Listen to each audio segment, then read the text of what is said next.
The day Aerosmith changed the internet as we know it. There was no streaming in 1994, no Spotify, iTunes, nothing like that. iPods and digital currency, nada, just not there yet. What was around, you may ask, on this deserted landscape that we would call the internet was the Internet Underground Music Archive, which was in Santa Cruz, California. It was supposed to give underground bands a platform from which they could promote their music. Kind of like a garage band of today. MP3.com will not launch until 97, so people were still dealing with the Columbia House and get 15 CDs for free type stuff. Who can honestly say they don't still owe them money?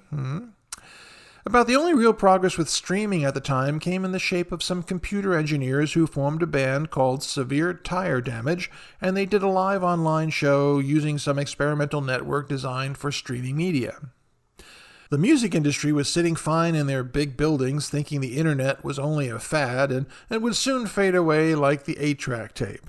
Well, not everyone was in a hurry to make any fundamental changes to the system that had worked for them for ages.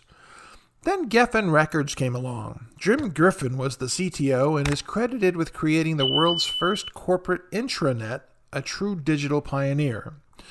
On June 27, 1994, the company made Head First, an unreleased track from Aerosmith's Get a Grip sessions, available to download to the 2 million customers of CompuServe, one of the first ISPs in America.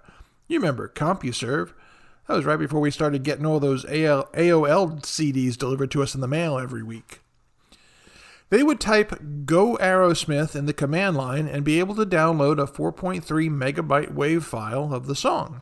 Back then, it would take up to 90 minutes to download, but about 10,000 people did just that in a 2-week period when the song was available. Steven Tyler said that if our fans are out there driving down that information superhighway, then we want to be playing on that truck stop.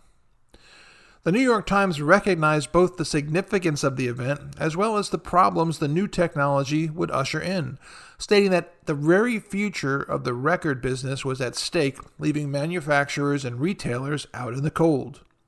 Of course, the big boys up in the building that we talked about earlier were laughing and waved at what they thought were the insignificant people below them. The technology was in its infancy, but it didn't take long for that to change. I mean, look at us now. It seems like everything is becoming streaming in today's age. The movies and the TV we watch, the music that we listen to, everything is nicely and digitally delivered right to whatever device we need it to be on. Makes you wonder what will come next.